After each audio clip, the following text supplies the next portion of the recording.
Okay, let's get the meeting of the Central Berkshire School Committee started. Please note this meeting is being audio and video recorded. Motions shown are examples. These may be omitted or amended. Please rise for the Pledge of Allegiance. Recording in progress. United States of America, and to the republic for which it stands, one nation, under God, indivisible, with liberty and justice for all. Okay, roll call vote, please. Okay, Dr. Kraft-Reese. Not a vote, I'm here. Hello. but Charlotte Crane. Here. Dr. Eberwein. Todd Emerson. Here. Mr. Farella. Here. Ellen Latazori. Here. Elizabeth Lounsbury. Here. John Mason. Here. Stephen Morantz. Here. Elizabeth Oakes. Robert Ronzio. Mr. Stewart. Here. Sarah Tucker. Here. Kimberly Weatherall. Rich Peters. Here. Okay, we have a quorum. So first up is the reorganization. Nominations for chair of the school committee for November 25 to November 26. Any, I'd like to nominate Rich Peters for chair. Gotta make a motion to open the floor. I'd like to make a motion to open the floor for nominations first. sorry. I told you, we're gonna screw this up. Second. So do we have a motion? Motion and a second. Nominations. I'd like to nominate Rich Peters for chair. Second. Okay. So motion and a second. Can we get a roll call vote, please? Actually, we have to close the floor. Oh, motion to close the floor. Second. Okay. Do we have to vote roll call Yeah. vote that? No. Hang on, you need a motion You to do. close the floor. I just did. I said a motion. He seconded it. Okay. Okay. We're really good at this. So a vote on closing the floor. Dr. Kraft-Reese. Yes. Oh yeah, we should. We actually, we didn't. You're right. We got to do a roll call vote to open. Yes. Okay. Yeah. So Thank you for your practice here. Yeah. we're actually, we're, We're new at this. It's been 2 years. It's been 2 years. It's been So- better this way. this is opening the floor to nominations. Roll call vote for that. Dr. Kraft-Reese, Yes. Charlotte Crane, Yes. Todd Emerson, Yes. Mr. Farella, Yes. Ellen Latazori, Yes. Elizabeth Lounsbury, Yes. John Mason, Yes. Stephen Morantz, Yes. Elizabeth Oakes, Mr. Stewart, Yes. Sarah Tucker, Yes. Rich Peters. Yes. Okay. Now the next step is, I'd like to Nomination. nominate Rich Peters for chair. Second. okay, a motion and a second. We have to, Any other nominations? No. any other nominations? Is that what's in it? Because there could be. Okay. Uh, Not seeing that. No other nomination. I'd like to make a motion to now close the floor. Okay, close the floor Second. first. Second, and a vote. To close the floor, Dr. Kraft-Reese, Yes. Charlotte Crane, Yes. Todd Emerson, Yes. Mr. Farella, Yes. Ellen Latazori, Yes. Elizabeth Lounsbury, Yes. John Mason. Yes. Stephen Morantz, Yes. Mr. Stewart, Yes. Sarah Tucker, Yes. Rich Peters. Yes. Okay. Okay, that motion carries. Now we vote on the chair? Yes. Yes. That's right. Now we vote on the chair No. Okay. Roll call vote for chair. for Rich Peters. For Rich Peters for chair. Roll call vote for Rich Peters for chair. Dr. Kraft-Reese, Yes. Charlotte Crane, Yes. Todd Emerson. Yes. Mr. Farella. Yes. Ellen Latazori, Yes. Elizabeth Lounsbury. Yes. John Mason. Yes. Stephen Morantz, Yes. Elizabeth Oakes, here. Mr. Stewart, Yes. Sarah Tucker, Yes. and Rich Peters. Yes. Motion carries. Congratulations. Thank you again for your support. I appreciate it. I'll do my best. I'm not very good at this piece, though. I can only do it one Now time. that we've practiced that. Okay, we gotta do the Okay. same Now, steps? I would like to make a motion to open the floor for vice chair nominations. Second. Okay. No. Roll call. No, roll call vote. Dr. Kraft-Reese, now it's my turn. Yes. Yes. Charlotte Crane, Yes. Todd Emerson, Yes. Mr. Farella, Yes. Ellen Latazori, Yes. Elizabeth Lounsbury, Yes. John Mason. Yes. Steve Morantz. Yes. Mr. Stewart. Yes. Sarah Tucker. Yes. Rich Peters. Yes. Motion carries. Now we get nominations for this, right? Or, yeah, Yep. nominations, yeah. I'd like to nominate Charlotte Crane for vice chair. I'd like to second that. Any other nominations? Oop, seeing none here now. Okay, motion to close the floor. So moved. Second. Second. Roll call vote. Dr. Kraft Reese. Yes. There goes mine. Charlotte Crane. Yes. Todd Emerson. Yes. Mr. Farella. Yes. Ellen Ladazori. Yes. Elizabeth Lonsberry. Yes. John Mason. Yes. Stephen Morantz. Yes. Mr. Stewart. Yes. Sarah Tucker. Yes. Rich Peters. Yes. Let's close the floor, right? Yes. Yeah. No. Now we have to vote. Vote on Charlotte? Yes. Is Charlotte okay with it? It's a little late now. Okay, roll call vote, I guess. Okay. Dr. Kraft Reese. Yes. Charlotte Crane. Abstain. Todd Emerson. Yes. Mr. Farella. Yes. Ellen Ladazori. Yes. Elizabeth Lonsberry. Yes. John Mason. Yes. Stephen Morantz. Yes. Mr. Stewart. Yes. Sarah Tucker. Yes. Rich Peters. Yes, motion carries. So, but keep the idea. Robert's rules. Thank Right you. over there with my hand up. Like my Robert's rules coach right there. Still can't figure out the nominations, but, you know. Let's see, we've got. You got 2 years to practice now, Rick.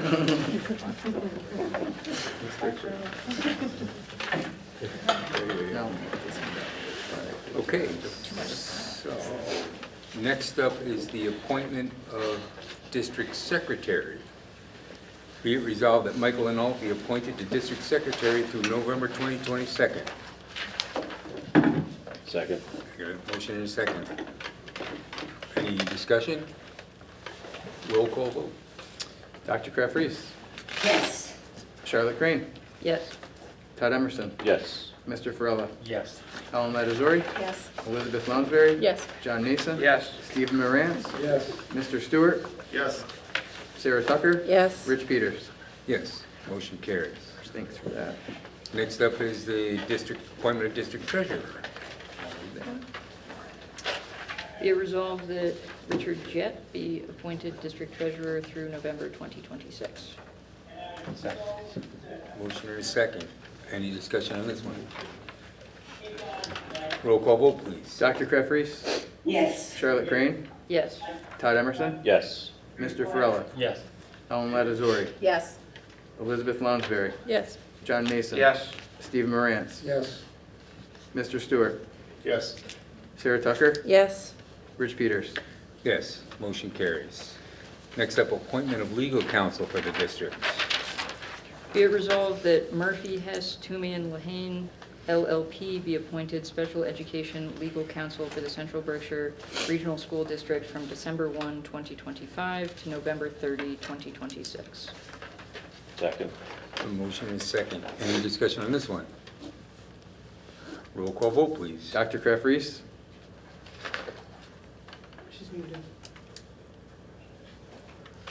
You're on mute. Yeah, yes. Charlotte Crane. Yes. Todd Emerson. Yes. Mr. Farella. Yes. Ellen Ladazori. Yes. Elizabeth Lonsberry. Yes. John Mason. Yes. Stephen Morantz. Yes. Mr. Stewart. Yes. Sarah Tucker. Yes. Rich Peters. Yes, motion carries. Next up, appointment of position for the school district. Be it resolved that Dr. Adam Gesowitz Good job. be appointed physician for Central Berkshire Regional School District from December 1, 2025 to November 30, 2026. Is that a second? Second. Motion and a second. Roll call, any discussion? Roll call vote, please. Dr. Kraft Reese, Yes. Charlotte Crane, Yes. Todd Emerson, Yes. Mr. Farella, Yes. Ellen Ledesori, Yes. Elizabeth Lounsbury. Yes. John Mason. Yes. Stephen Morantz. Yes. Mr. Stewart. Yes. Sarah Tucker. Yes. Rich Peters. Yes, motion carries. Next up, appointment of Warrant Signing Committee. Be it resolved that the Central Berkshire Regional School Committee appoints members of the Finance Subcommittee to the Warrant Signing Committee until November 30, 2026. Okay, any discussion on this one? Um, Yeah, So when I was down at the MASC conference, Liz LaFawn was saying that only one person is required, but it's recommended to have multiple people, like a 2 out of 3 kind of thing. yeah. But legally, only one person is required to sign the warrants. This has 3 as a requirement. I don't know if that was, I couldn't find it in policy. It's just something we've always done, is had, we never sent the checks out until we had 3 people signing. One is but we do wait for 3 before the checks go out, which with the electronic signing, it doesn't take very long for 3 people to sign. Okay, I was just wondering if like 2 out of 3 makes sense in case somebody's unavailable, then we're not held up, so that at least 2 of the 3 have an opportunity to review the material before signing. I mean, I don't mind It keeping was it, just a discussion that came up down there. So. Yeah. I don't mind keeping it to 3. Rarely it takes more than a couple hours Yeah. to send them out, to get the 3 signatures. And then once they're completed with the 5 signatures, I mark them as done. The only thing I was gonna note is I'm gonna start sending the completed warrant packet out to the full school committee after it is signed by the finance subcommittee, just so everybody can get a chance to look at the backup Thank for you. everything. And can you do that electronically, or are you going to do that? I'm Physically. kind of going back and forth to see, it is gonna be electronically, Yeah. but. okay. Anything else? All right, roll call vote, please. Dr. Kraft Reese, Yes. Charlotte Crane, Yes. Todd Emerson, Yes. Mr. Farella, Yes. Ellen Ledesori, Yes. Elizabeth Lounsbury, Yes. John Mason, Yes. Stephen Morantz, Yes. Mr. Stewart, Yes. Sarah Tucker, Yes. Rich Peters. Yes, motion carries. All right, just as a note, it's in the agenda here, each year we send out that Google form for preferences of subcommittees, so sign up, I appreciate all the work that people are doing, and I hope you continue to do that work. Sign up for those subcommittees, and if you want to chair a subcommittee, let us know that as well, okay? So that'll be going out after the meeting. So next up is responses from the, Rich, because I think there was a side question just around subcommittee, the warrant signing committee is Yeah. the subcommittee? Yeah. Is that assigned through the subcommittee process? it's not, it's It's, from the finance committee. Right, the motion made at the finance subcommittee, so. Yeah. Okay, so response from the audience. I think I have Richard Hall. Hi, Richard Hall, where would you like me to stand? Anywhere is fine. Anywhere you're comfortable, we Yeah. can hear you. Okay. Doesn't matter. So I think there's a nice one on your agenda for looking at, our committee was reached out to by Department of Environment, and they're looking to put sensors, more sensors, air sensors around the state, and so they've implemented a grant that each municipality can have 5 sensors. And when we were looking at this, I think most of you know what's going on with Berkshire concrete and some of the sand that seems to be coming out of that location. We looked at Craneville as one of the possible places to put a sensor because of all the trucks going by. And the other location we looked at was putting one at Wacona because that's well away from anything that's going on in town, so to speak. And by putting them on the 2 schools, they're going to be accessible to the public so they can see exactly what's going on with the sensors. The DEP will have access to them, well, if the public has access to them. Also, from the student's point of view, if any of the teachers want to have them understand air quality, they're going to have access to the sensors as well. So really all we're asking the school committee at the moment is if it will be okay to put 2 sensors on those 2 schools. And then we're going to apply for the grant. So it's not actually going to cost anything for the sensors because we're going to do that and the DEP is going to give them to the towns if we get approved. Okay, I think that sums it up. If anyone has questions. all right. Well, we have a vote later on this, and if we have questions then or discussion then, we can ask you at that point. Okay? Yeah. All right, thank Yeah. you.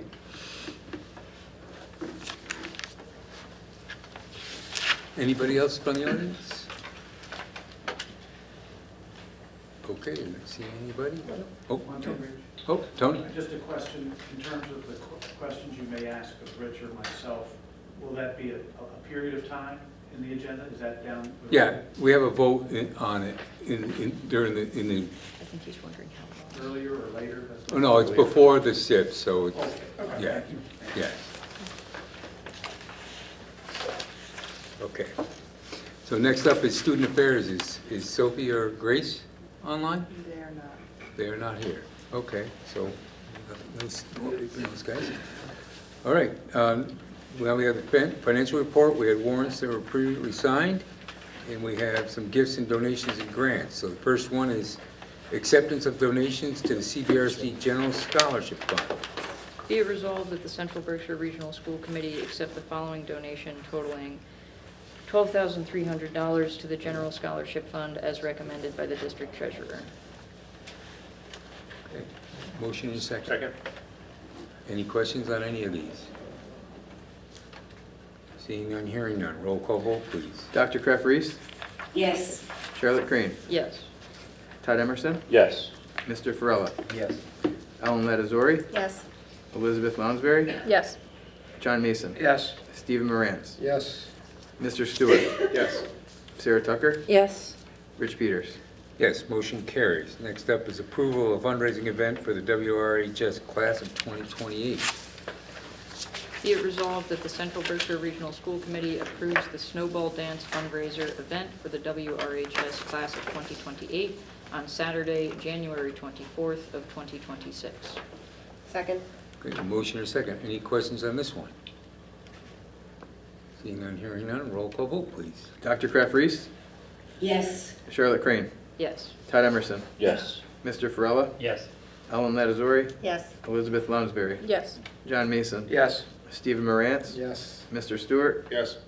Sarah Tucker, Yes. Rich Peters. Yes, motion carries. Okay, next up is acceptance of donation to Kittredge Elementary School.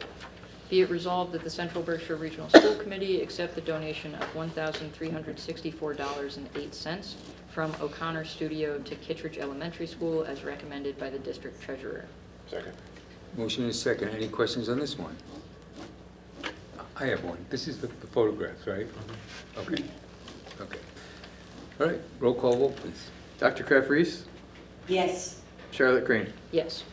Todd Emerson, Yes. Mr. Farella, Yes. Ellen Ledesori, Yes. Elizabeth Lounsbury, Yes. John Mason, Yes. Stephen Morantz, Yes. Mr. Stewart, Yes. Sarah Tucker, Yes. Rich Peters. Yes, motion carries. Okay, Secretary's report. Approval of minutes of the regular meeting of October 16th, 2025. Can I get a motion? So moved. Second. Motion is second. Any questions? Okay, roll call vote, please. Dr. Kraft-Reese, Yes. Charlotte Crane, Yes. Todd Emerson, Yes. Mr. Farella, Yes. Ellen Ledesori, Yes. Elizabeth Lounsbury, Yes. John Mason, Yes. Stephen Morantz, Yes. Mr. Stewart, Yes. Sarah Tucker, Yes. Rich Peters. Yes, motion carries. Okay, moving on, report of the chair. As you heard, the Purple Air Sensor Grant, Rich Hall and Tony Pagliarulo were here talking about it. So we have a motion, and why don't we read that motion, and then we can have a discussion about it. Be it resolved that the Central Berkshire Regional School Committee approves purple air sensors to be installed on school buildings if the Dalton Clean Air Committee receives the purple air sensor grant being offered through the Commonwealth of Massachusetts Department of Environmental Protection. Second. Okay, motion and a second. Any questions on this one? Yeah? If the grant does go through and then we receive them on those two schools, are we on the hook for any kind of payments after the fact when they have to be re-upped later on?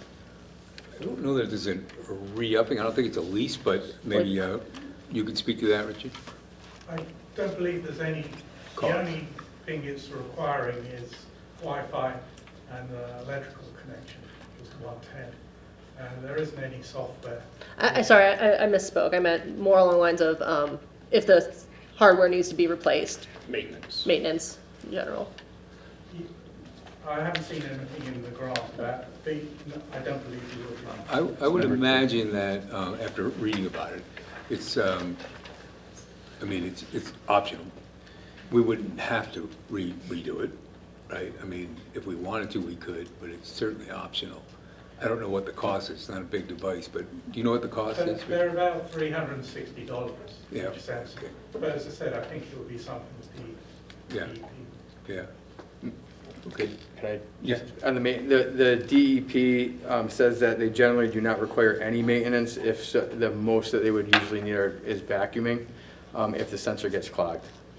I'm not sure who would do that vacuuming if they got clogged, but in the worst case scenario, the sensor would stop working. Right. We could have. Yeah. Any other questions, concerns? Yeah. Do we want to specify the schools in the motion? It just says be placed at schools. Yeah. I mean, I don't know that it's critical. I think, well, he talked about Craneville and Wacona, and I think that's, I don't know if anybody has any issues with that. Yeah. I don't know that it has to be determined in there. I think the one drawback is, let's say that for some reason they determined that one of those schools wasn't a great site to put it. If we specify which schools and they wanted to be able to put it on, say, Nessacus, they wouldn't then be able to without coming back to us. But I don't know as though it's a huge difference one way or the other. It's not a big investment anyway, so it's not like it's, we're not talking thousands of dollars here, so, yeah. Paul? Do you know what data it collects? It's ppms and 2.5 and... 2.5 and 10. And is that it? Does it detect anything else, like? No, just purely. Actually, there's a whole set of, the device has 3 different measurements, and there's also different chemicals that it detects as well, but the part particular is down at 2.5. It's actually interesting, I don't know if you went online to look at where they are and what they're collecting. I looked at buying one of these a few years ago for myself because I thought it was cool. Yeah. So I'm fully for this. I just Yeah. love the idea of having access to this kind of information. Yes, I think so too. Available not just to the schools, but the community as a whole, Yeah. because now I can look it up myself. Yeah, for sure. Scratch that itch. I thought it was really interesting data that's being collected, and there's just a ton of them around. The more there are, the more information you have, so it's really good. I like it. Yeah, Dave? So from what I'm reading in the fact sheets, that this is open to anybody. I mean, all the data is open to anybody regardless of anybody that owns it or whatnot. With a historical 3-day look back, although I don't see it exactly right here, but I remember reading something about you get like points or something, you get one of these, you get points, and then you can look back even further in the historical data. I'm not sure about that. I can do some more research. Just, talking about educational usage and, how far back that goes. Because I think you can download the data as well. Right. I would bet the state has it. But you gotta buy the historical data. Oh, really? Yeah, but from what I recall reading, and I'm still looking, but, is that you get points, so to speak, and then you can use that to download historical data going back further than 3 months. So if it's something that we want to use, it would be an extra cost. Yeah. But, I'm sure they're low voltage kind of usage thing, but we're talking about, an open Wi-Fi network and, needs a plug, so I'm just curious of citing how that would. It's Wi-Fi, so it doesn't need a Ethernet connection. Correct, right. It just needs to connect to our Wi-Fi. An open Wi-Fi without password, I'm sure. Well, don't I would know. have, That's what it's, that's the information. I'm just asking about compatibility if we have that system. The Wi-Fi wouldn't be an issue. What could be an issue is limited 120-volt outlets. If that's, it may require electrical. I'm not 100% sure of all of our 120s outside. But that's something that Glenn would, in our grounds, would need to be able to identify, but we would probably have to coordinate the location on the building with an existing outlet so that we wouldn't incur costs for electric. Right. Yeah. So, But. yeah, as long as we don't have to modify the buildings. Right. Yeah. But the Wi-Fi, we have an open public connection Okay. that would be accessible. Okay. I think Tony had some. Yeah, this, we have 4 current that are solar powered, and we have a third party that is currently going to give us a deliverable, a report, midterm, and at the end. And as part of our grant, this is on us, we'll also have a third party, hopefully, that they'll fund to present a report, hopefully monthly or bi-monthly, so that we can actually see what's going on, not just on a daily basis, but in terms of that third party giving us some information. Usage, electrical usage, I've looked at, is minimal, maybe $3 a month, based on 30 cents a kilowatt hour. And it's really on us in terms of any issues whatsoever, aside from a plug-in and a Wi-Fi that the school would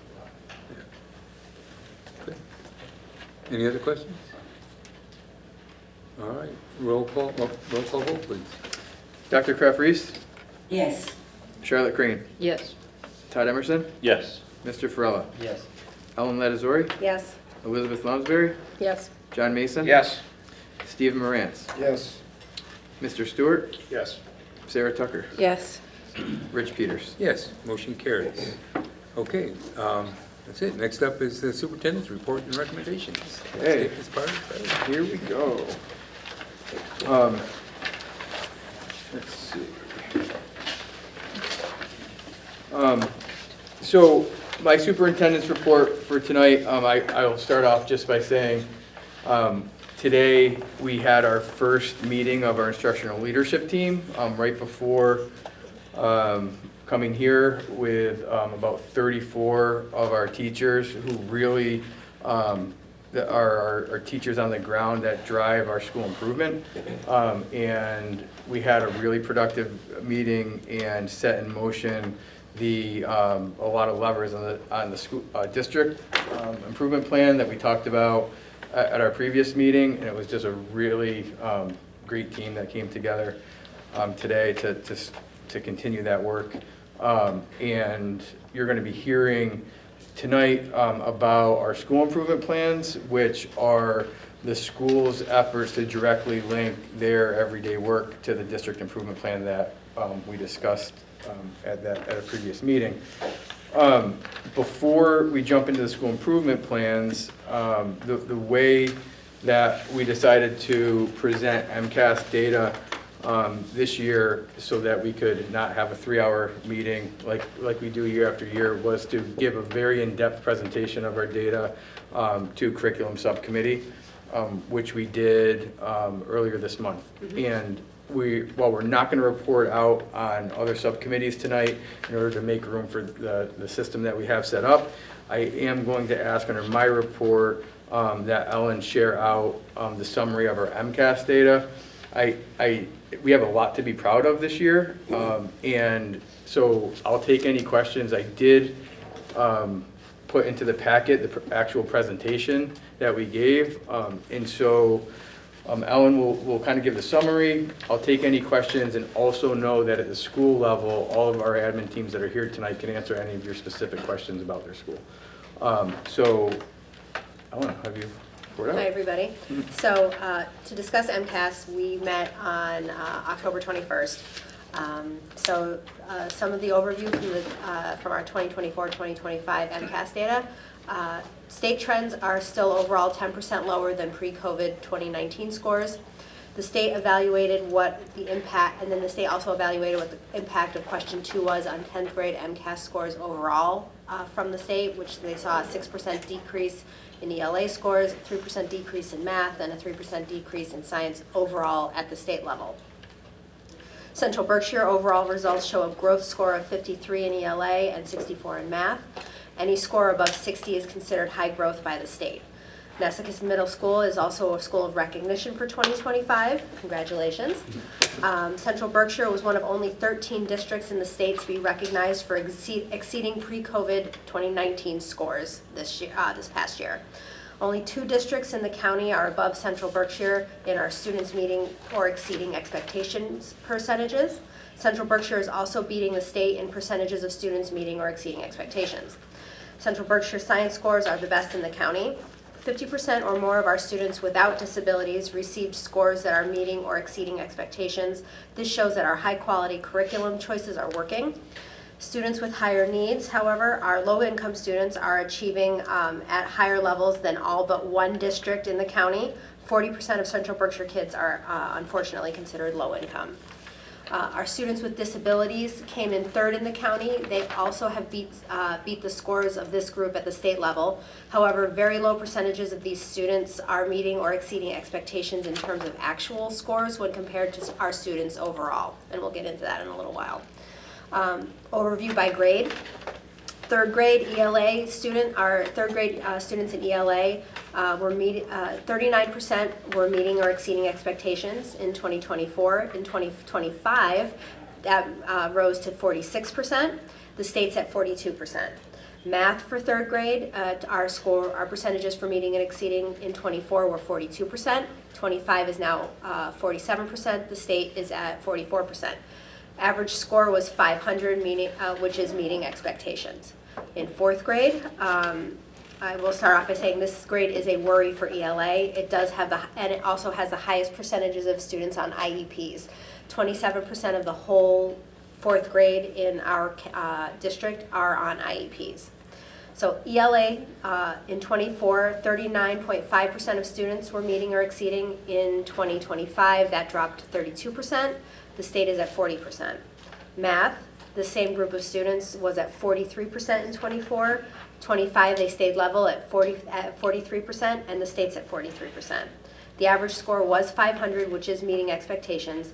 Student growth score was 56%, because percentages of students not meeting expectation was cut from 18% down to 9% in the 2024-2025 school year. So that is some good news for the 4th grade. 5th grade, ELA students meeting or exceeding expectations in 24 was 38%. 25 is now 43%. The state is at 38%. Student growth was 60%. The number of students not meeting expectations shrunk greatly for this grade in ELA. Math, students meeting or exceeding expectations in 24 was 49.5%. In 25, now 46%, state is 40%. The district moved 40% of students out of not meeting expectations for this grade, which gave us a student growth score of 61%. Science for the 5th grade, in the 2025 number is 48%, the state was 46%. This is the first year that the new test was given to students, so there was nothing really comparative for 2024. 6th grade. ELA students meeting or exceeding expectations in 24 was 35%. In 2025, it's now 57%. The state is at 42%. Average student score was 503, which is meeting expectation. Student growth was 62%. Percentage of students exceeding expectation grew by 9 percentage points. Those meeting grew by 3. The percentage of students partially meeting expectations shrank by 24 percentage points. However, students not meeting expectations did grow by 15 percentage points. 96% of students with disabilities fall into the not meeting expectations category. 74% of students without disabilities, however, are meeting or exceeding expectations. Math in 6th grade. Students meeting or exceeding expectations for 24 was 45%. 25 is now 42%. The state is at 40%. So there was some slippage for this age group, not unusual going into middle school, but we're still above the state. 7th grade, ELA is in 24, 53% of the students were meeting or exceeding. In 25, it's now 51.5. State is at 42. Again, we're holding our own and better than the state. Math, in 24, meeting or exceeding was 41%. In 25, it's still 41%. State at 39%. This grade kept solid scores when many see a big slide at this age across the state. So that's great news. 8th grade, ELA in 24, 39.5% were meeting or exceeding. In 2025, the percentage is now 47%. The state's at 44%. This grade doubled the percentage of students exceeding expectations this year compared to 2024. Math, students meeting or exceeding in 24 was 36.5%. It's now for 25 at 42%. The state's at 38%. Science, in 24, 49% were meeting or exceeding. It's at 48% for 2025. The state is at 37%. Our score was the highest in the county for middle schools. Civics, no scores to report. This was the first time the state ever gave an MCAS exam in this subject. 10th grade, MCAS for ELA and math not given in 9th grade. ELA students meeting or exceeding in 23 was 32%. Now in 25, it's 51%. The state's at 51%. Compared to the prior 10th grade, Central Berkshire dropped 2 percentage points while the state dropped 3%. It appears that students across the state skipped essay writing. Now that question 2 had made MCAS not mandatory for graduation, students were playing around with what they could or could not do. Math, students meeting or exceeding expectations in 23 was 6%. In 2025, it's now 50%. The state is 45%. This grade was the year that made Central Berkshire bring in a math instructional coach and partner with Mount Holyoke for professional development, and it seemed to have worked. Science, students meeting or exceeding expectations in 23 was 41%. Now it's 58%. The state's at 46%. This is the 9th grade scores for the 10th graders, as most take this test in 9th grade. It's a little confusing, but that's just how the cadence goes. Takeaways, Central Berkshire is slightly above the state averages with typical to high growth. Tier 1 education is growing stronger in both ELA and math throughout most grades. There are system-wide gaps in special education that grew significantly at the middle school level, especially in ELA. Root cause has potentially been identified, but is going to take a lot of work to restructure the rigid IEP compliance policies to leave time for special ed and general ed teachers to confer with each other on each student. Gaps by grade level. In elementary school, writing an essay was a gap, focus on sentence structuring and idea development. In the middle school, writing, specifically idea development, was also a gap. And in math, number expression systems and number expressions equations, plus geometry, were gaps. But geometry does tend to come towards the end of the year, so it's hard to flesh out a lot of those concepts when you're trying to just fit in the lessons. High school, geometry and statistics, again, a play off of what we see in the middle school. Likely geometry gaps will be aided by lessening the middle school gaps on basic geometry concepts. We need to figure out ways to help grow our Tier 2 students who are not meeting or exceeding and are not getting Tier 3 services since they do not qualify for IEPs or 504 plans. And that's all I have. I give you a lot of credit. You just did in less than 10 minutes, but it took me about a little over 2 hours. Any questions? Yeah. So I hope that if you had a chance to really look at the data and to echo a little bit of what Ellen said, in almost every grade level, in every subject, we were at or above the state, except for 2 places that we identified. And the gaps that we've started to really pull apart to look at where we can improve the system is starting to get a little bit clearer. And there's a graph on one of the pages that it says students with disabilities and student without disabilities. And if you look, when we pulled apart our data, like the state doesn't do that, we had to do that to look at it. I mean, in 6th grade, to say 74% of our students who don't have disabilities are meeting or exceeding state expectations, that's phenomenal. And in our other grade levels where we're looking above 50%, into the 60% of our students without disabilities are meeting or exceeding, Those are really good numbers. And our hope is, and what you're going to hear about in our school improvement plans, is how do we make sure that we're pulling up our students with disabilities so that they're rising at the same level just as quickly as our other students who are rising up, and close some of those gaps. And that's really the work that we're set out to do over the next year or so. So where we're going to go from here, and if you have any general questions, I guess district level for MCAS, I can take those first, and then we'll go into the thing. Yeah, go ahead. Just going back to that graph that you were talking about, students without Yep. disabilities. Yep. Grade 4, 20% students with disabilities is in bold. 27%. 27%. Yeah. Why is that flagged in bold? So that's flagged, when we talked about that the fourth grade is a bit of an outlier. It has the highest percentage of students with disabilities in the district. Nearing 30% is a very high rate. The state assumes, and I'm looking at Nathan, like a 4% for budgeting purposes, and the state average is just under 20%, and so having 20%, 27% is really high. That puts the caseloads for our special educators. It really stresses that system, and it's not designed to have that many students in the system. We also know that grade level, last year's fourth graders, were kindergartners during COVID. And so as we talked about pulling our students up and accelerating their learning out of COVID, the hardest group has been the students that didn't learn to read when they were in kindergarten.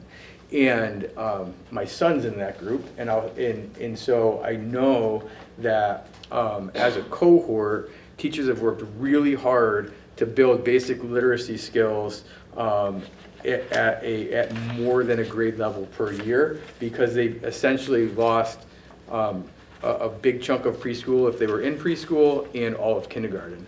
And so it's whether or not those students were over-identified for having disabilities based on deficits that were caused by the pandemic is likely what we're seeing, but we have to intervene a little bit differently with that grade level. So that's why it's bold, because it's an outlier, and it's an outlier that we have to direct our attention at.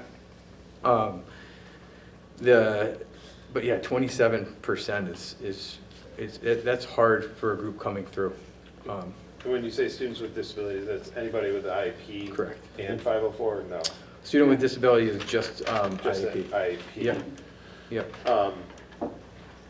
And again, I understand that it's tied to pandemic issues primarily. Well, We think- learning to read, yeah. it's hard to Yeah. study if you can't read, Yeah. right?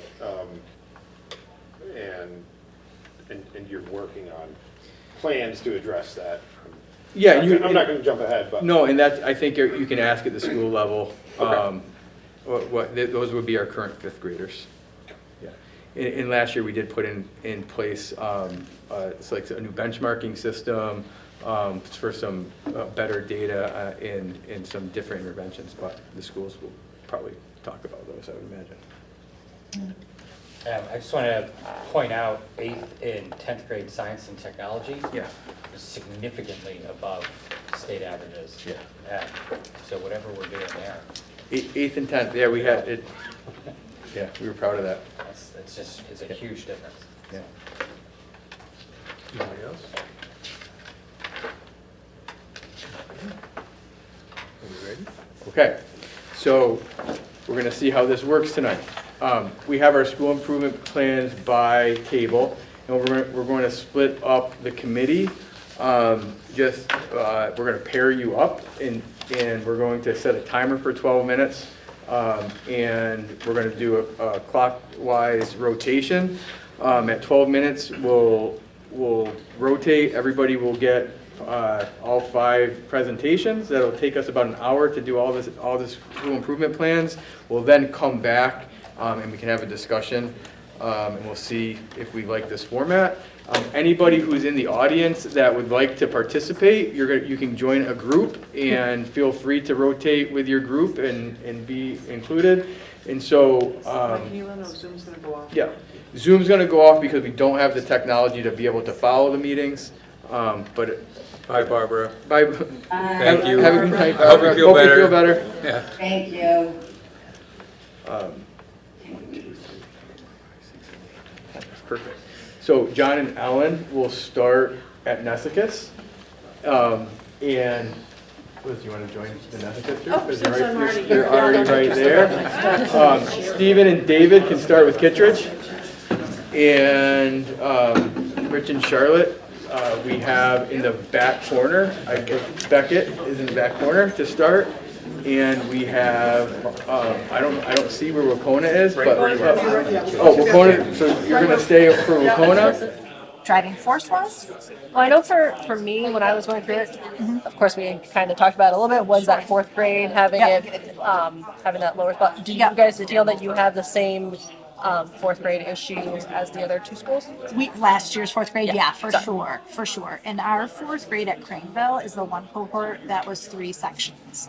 So all of our grade levels are 4 sections, except for this current year's fifth grade, which is last year's fourth grade. Those class sizes were up in the 23, 24. I think we got up to 25 in one class at one point. And it's also our most high needs grade. So that was a 1-2 punch with just larger class sizes, higher needs, and then if you throw in a new ELA curriculum, and all of the challenges that are surrounding that, I think that's what we attributed a lot of that dip to, a lot of that challenge. So I think the good news for fifth grade moving forward is the ELA curriculum isn't new anymore. We've kind of shaken out the majority of the kinks. Our teachers are feeling a lot more confident, like they have their feet under them, like they can really access the pieces of that curriculum. Is that what they're reporting up? They're feeling better. I mean, not great. Yeah, it takes a little bit with something, particularly something like what wisdom that's as intense as it is. It takes a little bit, but they're definitely in much better shape this year, confidence-wise, than they have been in years past. Would you? Yeah, I would agree. And also, the kids have had a year of the program under their belt too, so they have some of that background knowledge that they're The routines and bringing to do. And the routines are pretty consistent, and they build upon each other as they go through. So. The other part for that, I guess, is also you said it was a smaller class or larger classes, fewer classes. Yes, fewer sections, larger class sizes. Yes. Is that something that has been addressed in any sort of way, especially given that there's a higher needs group? Like, are they divided up into 4, or just not the numbers? No, there's still 3. There's still 3, a section of 3 in fifth grade. So that is definitely still a challenge that we're overcoming.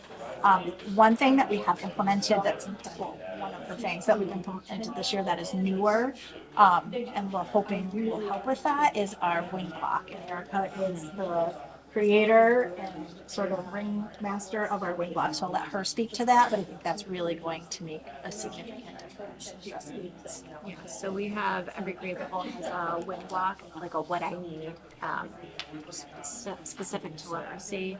So there's a 30-minute chunk in the day where we have all of our special education teachers, our reading interventionists, our Title I tutor, and our inclusion paraprofessional. It's kind of like all hands on deck. We look at the data for all the kids in that grade level cohort, and we kind of group them according to need and based on skill. So we're able to respond to the kids' needs and also be a little preventative and proactive. Our kids who need those special education services, that's when they're getting their services. We're not missing core content. Kids who need intervention, that's when they're getting their reading intervention. Kids who need like a double dose of something or an enrichment, that's when they're getting that. So it's like this all hands on deck kind of approach and attacking literacy from all different aspects and needs based on what our data looked like in the fall. Is it similar to like the wind block in Nessacus? Is it not? I can't speak too much to that, Nathan, if you have more knowledge. One difference would be that the wind block in Nessacus is every other day, where it sounds like yours are every day. Yeah, we're daily. Nessacus wind block is divided between math, ELA, like an enrichment group, where yours is strictly sounds like Strictly ELA. literacy, So there's probably some similarities where it's all hands on deck, intervention groups taking place, but it sounds like this is specific to ELA and that takes place every day. Yeah. That's a great Yeah. change. I It mean, is that's amazing. really nice because we're able to give, I mean, particularly when kids get up in the grade levels, it's really hard to fill in those skills gaps for those basic skills while keeping them on pace with the core level content. That was our biggest, it was always kind of a at what cost. Like they need to learn how to blend, how to blend the letters and the words, but they're also missing really quality instruction on cause and effect, or on finding the evidence in the text to support your answer, or really like robust writing lesson, but they need to learn how to read, but they need to learn and it was always kind of a robbing Peter to pay Paul. This allows us to really make sure that all our students have access to 100% of the Tier 1 instruction. There's no missing of those skills, so even if a kiddo can't necessarily read fluently, they're still getting that skill because we have scaffolds in place. Like some of it is on audio text, so they're still able to access those grade level standards, get exposure and work towards mastery, even though they're struggling readers, while still getting that intervention to help them become more fluent readers. So it's and it gives us some flexibility. So our enrichment group can be a little bit bigger because most of those kiddos are independent workers. And our more kids with more intense needs are a smaller group, which allows the teacher to give a lot more individualized attention to the kids. So we actually watched it play out in second grade a couple of days ago, and we went to all of the rooms sort of one after another over the course of the block, and we really could see the differences. They were all really working on very similar things, but in just very different ways that were tailored to what the kids needed. So we're hoping that it's the first year. So like any first year program, you have to shake sort of the cobwebs and get all the kinks out. But we're really hoping to see a strong impact. I'm excited for winter benchmarking data because I think that's when we're really gonna see it. And that shift that Becky's talking about is district wide. So all 3 elementary schools are now pulling their reading intervention, not during core instruction. So it's like the phrase is like core and more. So now you're attending for the entire 90 minutes, plus you're getting your 30-minute intervention later. So all 3 elementary schools have adopted that same practice. That's actually my next question, so thank you for that. I know that there is kind of this gap between having a lot of students who have IEPs and then also just the ones who don't qualify for IEPs. Sure. Do you feel like you have enough support to cover those middle kids, or the tier 2? Yeah. No, we definitely don't. If we had an additional reading interventionist, and the same is true for math, we would, I think that gap, I think we could see a lot more closure of that gap. I think when we'll help address it, and I think that is kind of what we put into place with the knowledge that we didn't really have the people resources that we need to meet the needs of our students. So we had to sort of do a little bit of a reallocation, like this is what we have, this is what we need, and we just decided that we divvy it up a little bit differently to try to hit more kids in a more specific way. But no, to answer your question, like unequivocally, without hesitation. And you see we the do needs not. growing Intensely, year after year after year.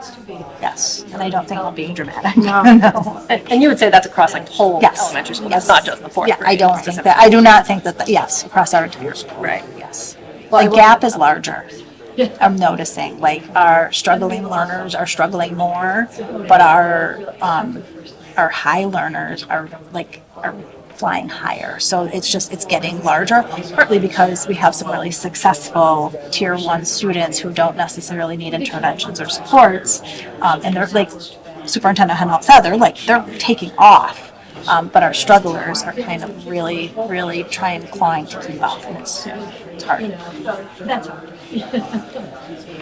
So the wind block is designed to help that, but Designed to help ultimately that. it would be It's better not- if you had the 2 more staff to be able to. Yeah, because you throw another reading interventionist in there, you take in your struggling groups and you're breaking them down even smaller. That's really, it really would allow us, I think, to target even more so. Yep. And we understand that, like, It's not as easy as just saying, yes, please, we'll take another reading intervention. Like, it's really, it's complicated, and there's a lot of things involved in it, and I think towns struggle with budgeting for all of the needs that they have. We get that, but you asked. You asked the question, so I have to give you an honest answer. I will say with the wind blocks, my son has come home talking about how excited he is about it. I love that. He says that he loves going to the other classroom because he thinks that's really fun seeing the teachers. Yeah. And he said he feels like one of the big kids, like the The ones that switch for science and social studies or middle school kids. Yeah. And even in like our second grade, for example, those kids are moving classrooms, and it's become a pretty efficient system. routine. Yeah. So, Do you feel like there's a Sure. I guess, let me think of how I want to state this.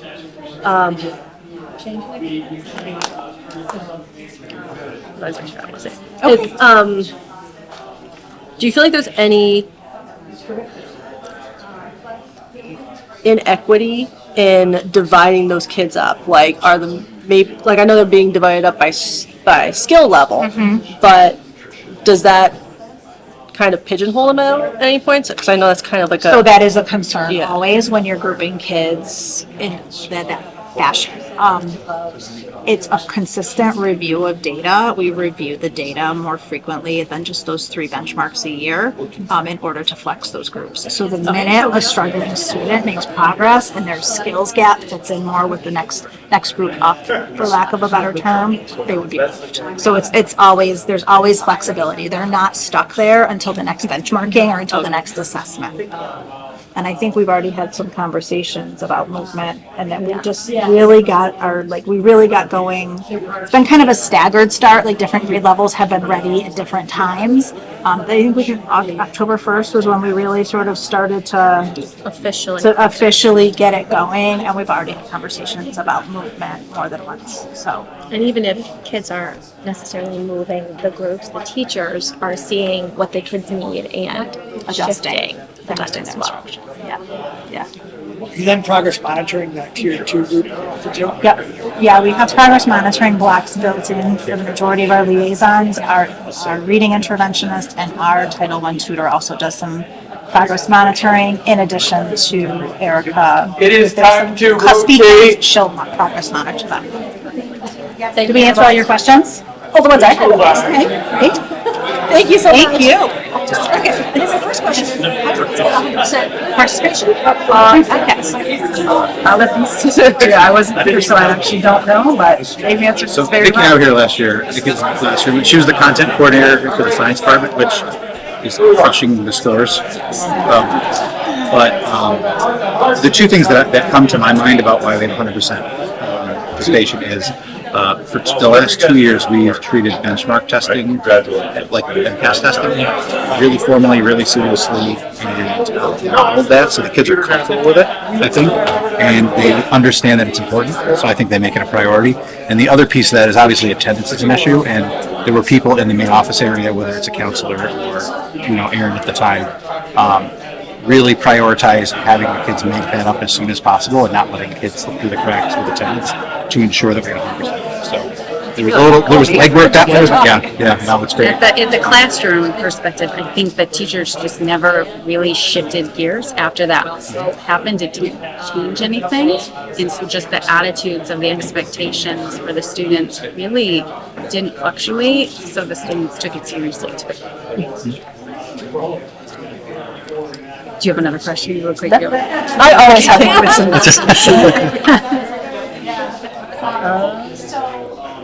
No, you guys have any? Great, yes, absolutely. Yeah. No, I mean, what's driving our plan is the data. Our number one priority is that achievement gap that's been talked about. When we talk about all students, what this data is signaling is not only are we not meeting the needs of all students, we're actually leaving a group of students behind. Because when the gap is growing, what it's saying is, yep, we're moving forward, we're doing great, and we're leaving this here. So now we need to focus on bringing those students with us. And one of the major ways we do it, one is through curriculum, high quality materials, but the other is in taking a proactive approach to student needs rather than a reactive approach to student needs. And that is what an MTSS system is. When you hear, and you've probably heard the term MTSS, or have you? I had. Actually, it was interesting because I read it several times. Yeah. And I was like, I have no idea what MTSS meant until I got to your guys' presentation. I'm like, oh. Multi-tiered system of support. Which I knew what it was in the first place. Yes. I never call it that. And when they talk about tier 1, 2, and 3, it's the different levels of intervention and the different percentages of students. At tier 1, it's all students. Tier 2 is a smaller percentage. And when we talk about tier 3, it's 5% or less of your student population. It's students, some students may be special education students, but many times they're not. And what the system works to identify is underdeveloped skills, where you put an intervention in place in an effort to build those skills. And it could be for 6 weeks, it could be for a year. And then you monitor the progress and you reassess, but not waiting until a student fails a course, or not waiting until they are in trouble all the time or suspended. We start to see patterns where we start to see, at 2 missed assignments, why are we missing assignments? At 3 missed assignments, what actions are we taking instead of waiting till the end of the quarter when the grade comes out? So we're looking to build that system, and it's a shift because right now, as a practice and a mindset, Wacona's largely been reactive, and there's pockets where we're being more proactive, and Mr. Shannon actually has been at the forefront of that. And so now we're shifting to a proactive model, which is a shift for everyone, or will be a shift for everyone, and a framework, a consistent framework. So that'll be the biggest work, I think, for everyone over the next 2 years. And then individual departments will be focusing on shifting their practices with new curriculum. I think those are the big things that will be ongoing. You said that was a 2-year. You're looking at it as your 2-year plan. I think it will be. Getting it really good will be longer than 2 years, right. But the next 2 years will be the real focus of first getting a framework in place and getting everyone used to the system, and then year 2 really building the quality of the system. And then from there you just continue to build, or you continue to add different interventions. The other piece about it is an MTS system utilizes evidence-based practices. We don't just make up what we're going to do. We use practices that have been researched and are known to have an impact on students, student learning or student behavior or student social emotional well-being. So getting those resources and ensuring that folks are trained to use them as part of the work. That will. So what would that look like for a student? For a student? Yeah. So if a student, so you have an academic, you have a behavioral, and you have a social emotional. So in high school, largely, when a student is struggling academically, not always, but typically, there's a behavioral or social emotional barrier to learning. So if you have anxiety, right, we know that anxiety causes your cognition to shut down, and so you actually can't access learning when you're in a highly anxious state. So a student who's in that situation may be failing their class because they're struggling to attend to the work in front of them. So we would put in various interventions to support the student. What that might start with is when the student's feeling anxious, or we identify things that are the trigger, the antecedents, so that a counselor might push into the classroom and work with the student on strategies, coping strategies, to get them. SAC? Yep, or a school counselor. It would be a SAC or just a guidance counselor. They can go in, they can push in, they can be present. They talk about strategies maybe in a private meeting, but then we practice them in the actual setting. Rather than every time a student says they feel anxious, they leave and go down to the guidance office. That is actually known to create more anxiety because the return is the stressor. Like, I have to go back. Instead of learning to manage the anxiety in the space where it's happening. So that would be at the beginning step.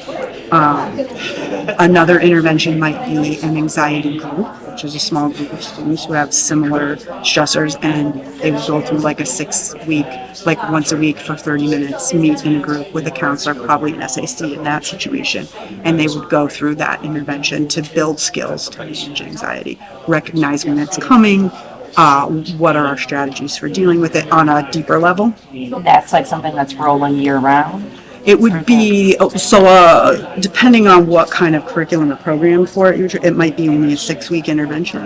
And then at the end of the 6 weeks, you would assess where the student was and if they needed more or less. Or it might be after that 6-week group, now we go back to the tier 1 where the counselor pushes in and supports the student to use the strategies they already learned. But the option to be a part of that 6-week group, like that 6-week group, is that going throughout the school year? Like there's a 6-week It could be, it would be as, it would be as. So like, is there one now?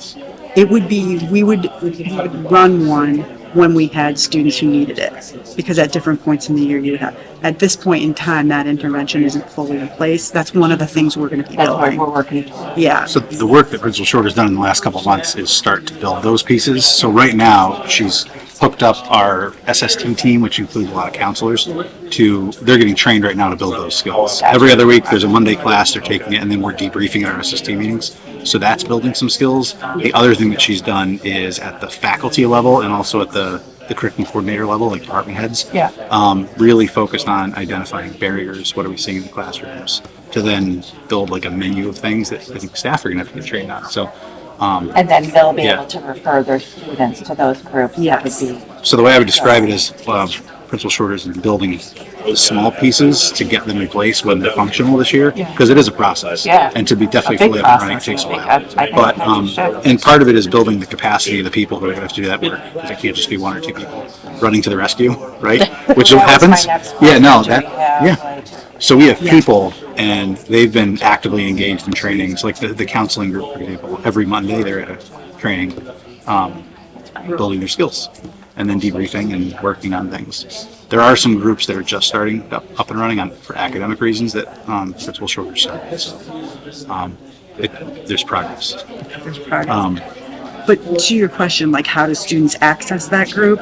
It would be, there's a process of data collection, and then so a teacher would recognize a struggle. There's a series of steps that they will need to take to support the student, contacting home, trying a whole variety of tier 1 things that they can do for any student in the classroom anytime. A lot of those are ones you'd see in the district's DCAP, which is published somewhere, I'm not exactly sure, but it's a public document, and those are things that are available to all students. But if the teacher's utilizing those and those are not successful, they would need to fill out a referral form, which would go to the Dean of Students, and he would bring it to what we call our Student Assistance Team meeting. And we would review the data, like how long did they do this strategy? Did it work? Did it not? What other strategies were tried? And then that team, which is counselors, administrators, school nurse, school psychologist, we would then confer and recommend or write an intervention plan for a tier 2. A tier 2 is something where a student may be pulled from class to access it, like an anxiety group, or someone might push in and do something there. We would track the data on that for whatever period of time that intervention is. If that's successful, either continue it based on what it is, or the student goes back to a tier 1 piece. Or if it's unsuccessful, then we're in a conversation about tier 3. And tier 3 is your highest needs. I don't know, we're not talking yet about what our tier 3 interventions will be or are, because the majority of our students are going to be in tier 1 or tier 2. As those come, we'll build that. That'll be kind of the next phase. But that might be a special ed referral at that point in time. It might be accessing outside services, like the student might need outside counseling. So tier 3 would be for academic needs and like social, emotional, behavioral, like for. Yeah. And often at the high school level, if we're not always, but often we're talking about social, emotional, or behavioral accessing tier 3. Because by the time they're that old, when they're younger, you might see more of the academic concerns emerge, you'd be addressing them. But by the time we get to this level, often that's the case. And it makes sense. As adolescents, things emerge. And some students have the skills and some students don't. Or skills are the supports, whatever it is. So we would see. We have 30 seconds left, so I want to quickly ask, with your biggest challenge at the high school right now, what do you need the most, would you say? Especially from our level. We are going to need professional development resources. Or I'm going to say professional learning because I don't think it should be a one and done, like one PD day. I think we're going to need to partner with some outside resources or to support everyone in making these shifts, right, from being reactive to proactive, and the new curriculum that's coming in support teachers to deliver it really well, because there's also tier 1 embedded in that curriculum. Thank you. See you. Starting on page slide 9, on our highlights, we did have a pretty good year. We exceeded, met, or improved all of our targets in all subgroups in all 3 subjects. We also, if you remember, chronic absenteeism was an issue with us last year. We received all points possible in chronic absenteeism, which we received 0 points possible last year. Overall, we received 96% of possible points for criterion reference targets, which is the targets that the state sets for us in math, ELA, and science and chronic absenteeism, which we got to reach. And if you reach those targets, you get a value of 1 through 4 points. The only area we didn't receive 4 out of 4 was in growth, which we received 3 out of 4 in math and 3 out of 4 in ELA. So the total of 9.9 out of 10.3 points possible for all students. Okay, which we were pretty proud of. Yeah. Just awesome. That's how I see it. Did you say? Obviously. Would you say that the growth gap that Dr. Connaught was talking about is really reflective in Nessacus as well? Is you're still having that issue of they're not growing as they're the lowest? It's not necessarily growth; it's the gap between our all of our students and our lowest performing students. So, as you know, where all of our kids were the projectiles going up, this one's not really. It's going up, and I'll show you that in a second. But it's not going up to the level we want. Yes, right? not right. Yeah. That being said, going into our growth areas, we did receive 50% of points possible for our lowest performing students. Last year, we only received 30. So that's a plus. Is it where we want to be? No, but it's definitely an improvement. And Why do you think you saw the improvement? that's a good question, because if you say to me, like, for example, 8th grade math, we had, 17% of our students with disabilities made meeting or exceeding, and I don't really know why. I think there's a number of variables, some of which we'll talk about when we talk about Tier 2 instruction that help with our win blocks. I know we've talked about win blocks and our interventions with Tier 2. That may have helped, but there's so many other variables. Could be our curriculum. You know, it could be like year 2 with our curriculum for math now, kind of, so we're getting better at that part, but it's hard to put your finger on one thing to say, it's because of this, but clearly students with disabilities is the area that we are trying to pay more attention to, not to say that we're not paying attention to other areas. That's not the point, but someone that needs attention is that area. And so we're really putting some resources and a lot of time and effort into that subgroup, and Kelly's going to talk to you about how we're doing that. Yep. So into our Tier 1 instruction for all students. So really looking to make sure that all of our students have access to rigorous standards, rigorous curriculum, rigorous lessons that are really meeting their standards. We're really working with that high quality instructional materials with our subjects. So in ELA, we've got a lot of traction. It's year 2 in ELA, so our teachers are more comfortable with it. They were really excited to see the progress that students made last year. Usually when you start a new curriculum, you see a dip in scores, and we really didn't see that. So they're excited to continue that this year. So we are continuing with PD with that. Often we'll get a new curriculum, and then there'll only be the initial PD, and then it sort of fades away. So this year, being able to have more PD for that ELA curriculum has allowed them to continue to use those new instructional practices that also come along with the higher quality material. And they're feeling like they have the support that they need. Yes, 100%. They started out our first PD in September. They had a full day one just on writing. Our PD coming up in November, they have a half day, and then they have another full day in March, which is going to work specifically on addressing the needs of all students, and particularly students who may be struggling with the curriculum. So it's really We've great to actually see had that support. PD, which included Nathan and one of our ELA teachers.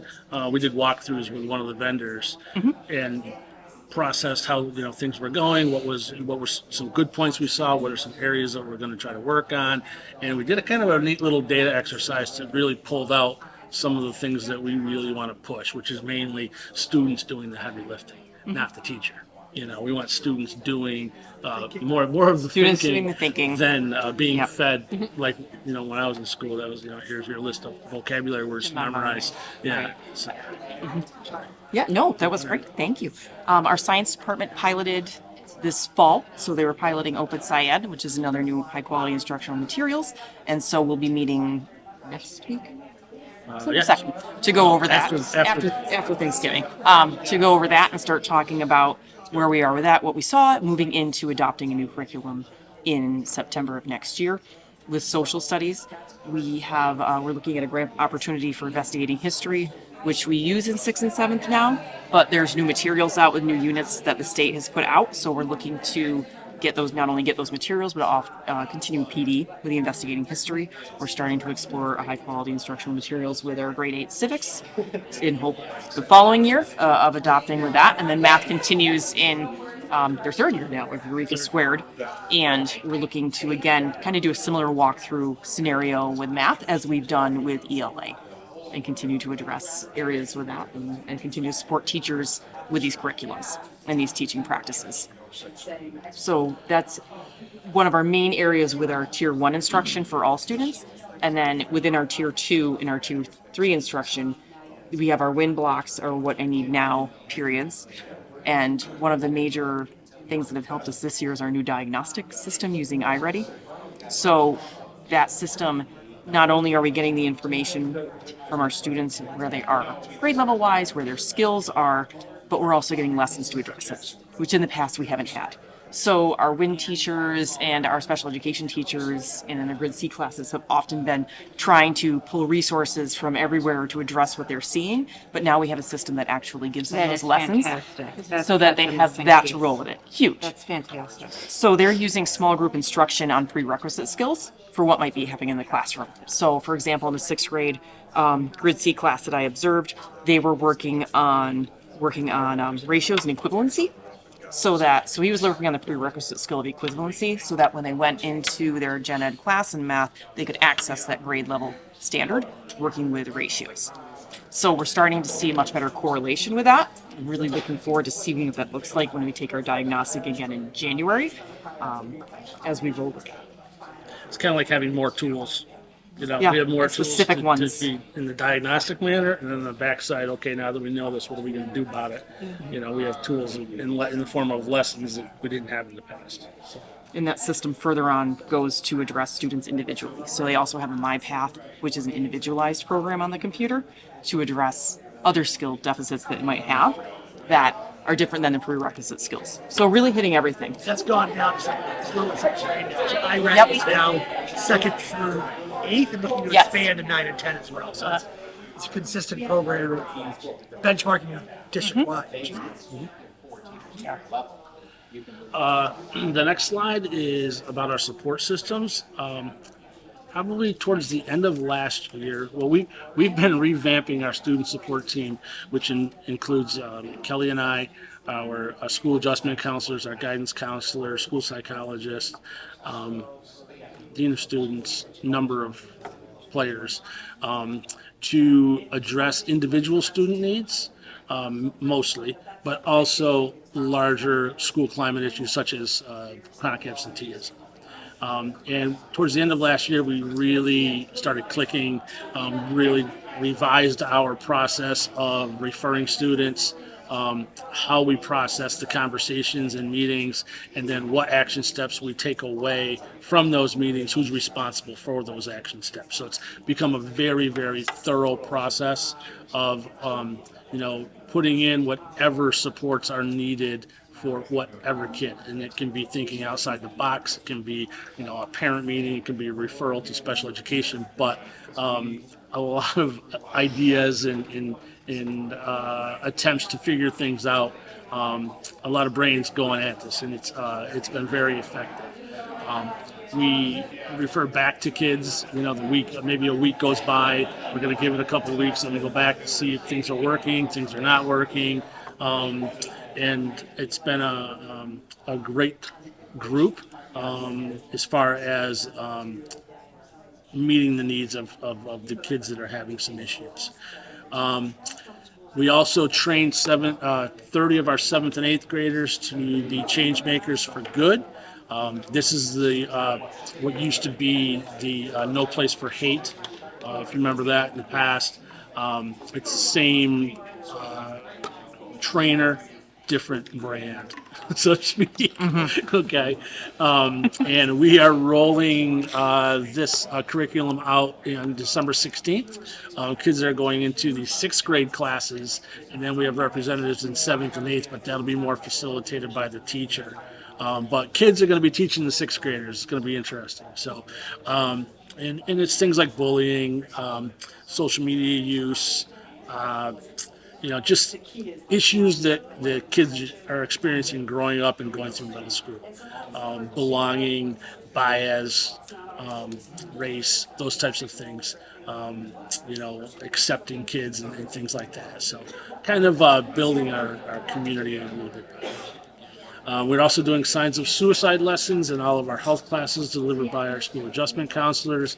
And we do SBIRT training, which is, I can never remember this, but I'm going to read it. Screening, brief intervention, and referral to treatment. And that is done through our school nurse and guidance counselors.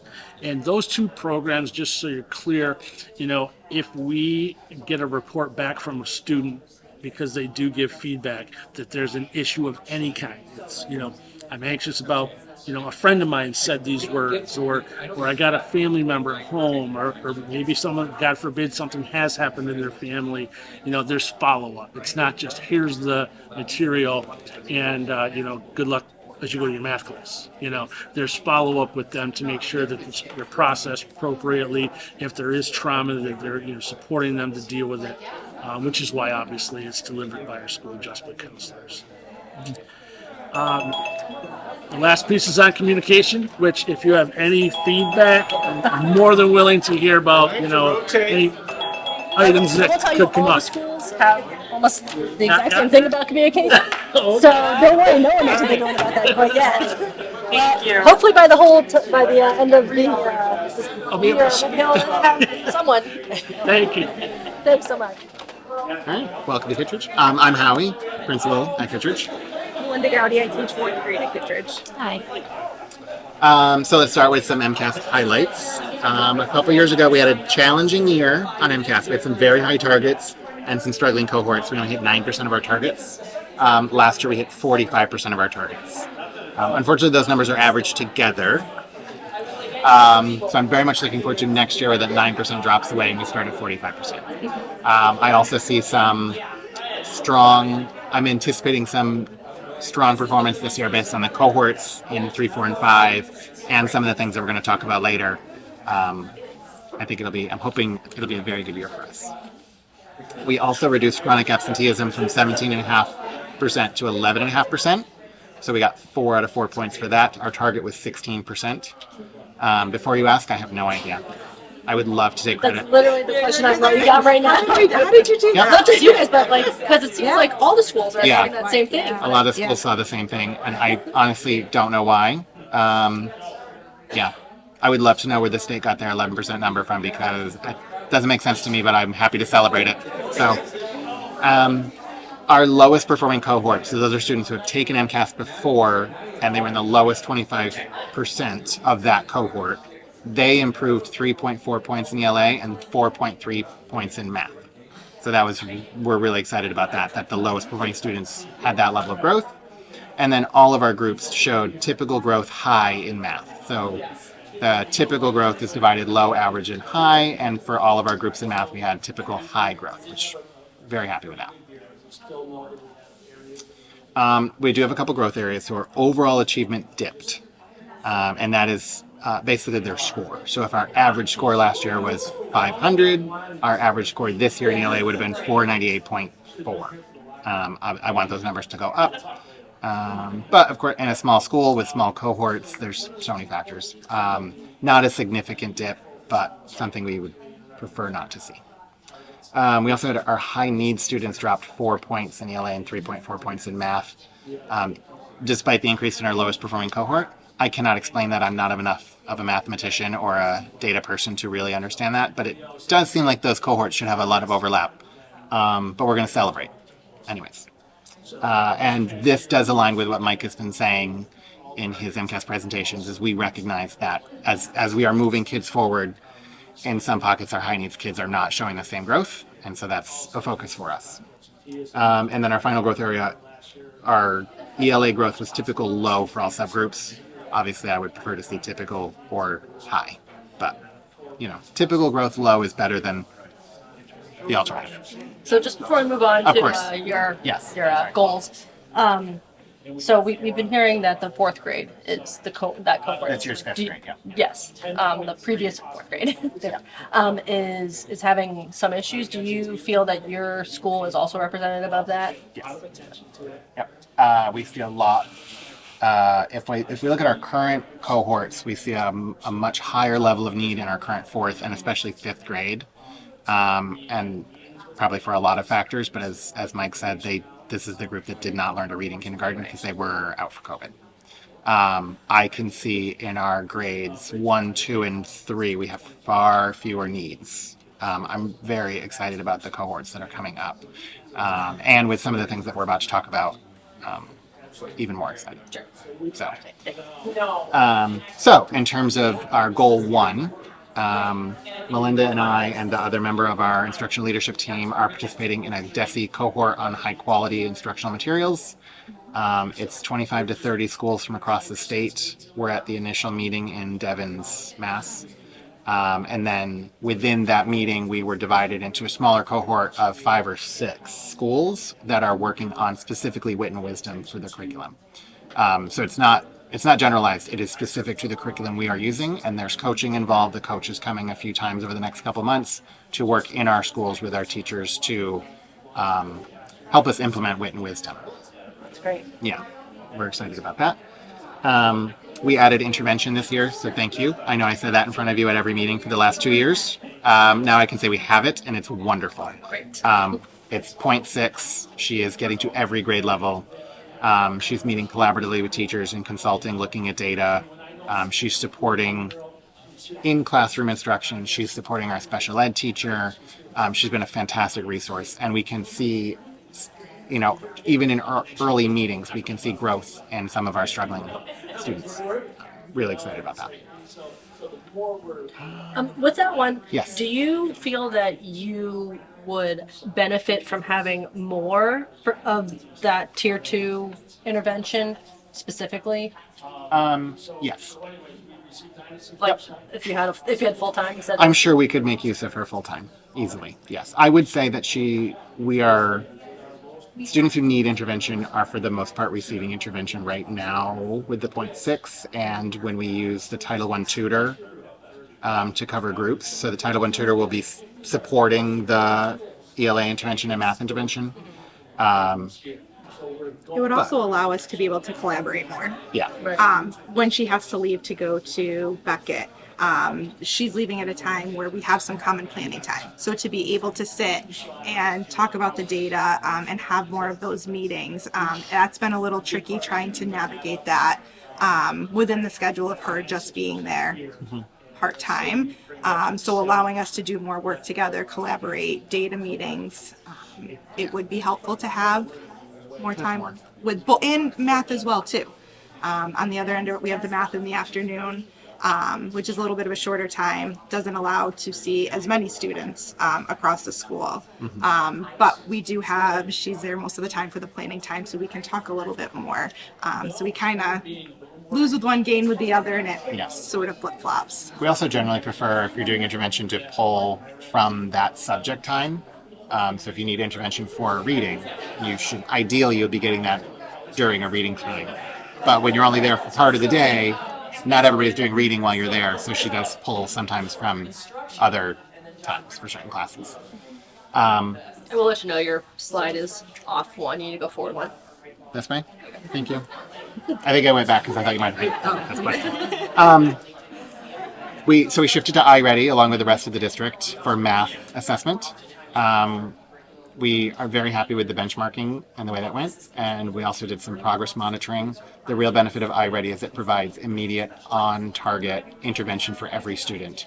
So as soon as it has data about the student, it provides them with lessons and instruction at exactly the level where they are to help move them forward, which is fantastic. To have individualized intervention for every kid live in the moment is great. I stopped into fourth grade today, and they happen to be doing progress monitoring. And as soon as the kids were finished, it took about 10 to 15 minutes. As soon as they were done, it had a lesson ready for them, and every kid was somewhere different. So it's been great. Yeah. Yes. How do the kids like it? That's what I do think they like it. It's been a benchmark and 2 progress monitoring. We are starting to get used to what the lessons look like and what we can assign to them. We're still kind of learning on our own the extent of what we can do with iReady. And so we've been playing around with it a little bit. I do have students asking to use it. 50-50 sometimes if they had a choice between that or ST Math. Some prefer this, where others are like, no, I'd rather go do the ST Math. But having some choices of what they can be working through. But I do like the immediate feedback of what they can work on, how it's targeted. It moves with them, so it can drop down a little bit to see exactly where they are, or move them up to see exactly where they're working at. That's good. Does that have a home component, the online? I think ST Math you could do at home. They could, because they could just log in through Clever, and they could access it if they wanted to. Yeah. My son does just time. He's at Craneville and he loves it. Because iReady is a little less gamified. That's where some of the kids prefer ST Math. But iReady is more data-centric rather than grade level specific. And it has some games, and that's what we're starting to look at, and I'm trying to learn how beneficial those games are. Are they worthwhile? It does talk them through it, where ST Math it doesn't. So I do think I was talking with a kindergarten teacher today, and she was saying how her students liked the direction of what to do and following it, versus ST Math where there's no direction. Very problem solving based, and students have to work through that and figure out the solution without any direction. So they're getting a little bit of both. I also like the iReady benchmark is different for every kid because, again, it will find their level. So a kid, in theory, could perform all the way up to getting calculus questions until they get something wrong, and then it will shift back to find their exact level, which is really nice. All right, so we also implemented win blocks in grades 3, 4, and 5. We do have them loosely in a few other places, but 3, 4, and 5 is the solid win block. That's where we see the largest amount of need, and so it made sense to focus on those. There's 30 minutes built into the schedule where the teacher is not doing core instruction. So students who are pulled for our special education support or intervention are pulled at that time. They're not missing anything in the classroom. And the students who are left in the classroom have opportunities for either enrichment or extension. So everybody gets a chance to move forward at their level without missing core instruction. For those win blocks, are they ELA specific or math specific, or a little bit both, whatever they kind of need? Primarily focused on ELA based on our needs in the building. We see far fewer need in math. And the scheduling also, primarily ELA. Our third grade teacher is doing a mix where she's doing some days are ELA focused, some days are math focused. But most of the kids who are pulled out of the classroom for special education or intervention support, it is ELA. All right, and then finally, we're doing monthly progress monitoring for all students on grade level. We have not done that before. Typically, it's only students on IEPs or who get intervention are progress monitored. This year, we're doing it for all students in ELA and math to make sure that even students on grade level are moving forward and maintaining or growing. and that we're not waiting until a benchmark in January to decide that they do need some support. For goal 2, we do, now that we have intervention, we are working across the district there to form a committee to determine specific entry and exit criteria, and then also what happens with that intervention. So right now we don't really have set intervention plans. Each interventionist is kind of working independently to meet the kids at their level and develop the materials that make sense. But obviously as a district, we're looking at firming up those tier 2 supports so that there's something common across the district and more structured curriculum. And, you know, if this kid needs this, this is the program or the strategy that we use. All the things I just said from goal 1 apply here. So the win blocks, ongoing progress monitoring, intervention, all of that applies here. And then finally, we're supporting the district's efforts to implement SEL curriculum. So we have a couple teachers that are on that committee that have a voice there. And then, of course, whatever they decide we'll work to implement at Kittredge. Thankfully, we have a strong SEL base already, even without structured curriculum. I see it all day, every day, in every classroom. We are building SEL skills. It's fantastic. Yeah, but it would be nice to have the support of a structured program as well. All right, and then finally, in terms of family and community partnerships, we're doing a few things. Obviously, we're contributing to the district's efforts. Mike and Aaron have made a really good effort about promoting Central Berkshire as a wonderful place to go to school and to work. So we're sharing what happens at Kittredge with them. We're also, in my communications, I've shifted to highlighting at least one photo, and I try to either highlight something academic, so students doing something really cool in academics, or something social emotional. So for example, tomorrow's photo is both. We had some 5th graders, they had a comfy, cozy day today where they wore pajamas. And I also built blanket forts in the afternoon. So when it was time to read for science, they got to go in groups into their blanket forts. I have a great picture of kids reading their science texts in a blanket fort. And then finally, we have opportunities for parents to come into the school every week. And they're supporting at lunch, at recess, they're reading in classrooms. We're trying to build up those family connections in school. That's fantastic. I know we're being kicked out, but is there anything that you need from our level that you think would make whatever all 3 of your goals? What's your one thing that you're like, if you're going to put a request in, what do you need? That's an excellent question. I'm thrilled to finally have intervention. We could always use additional support staff.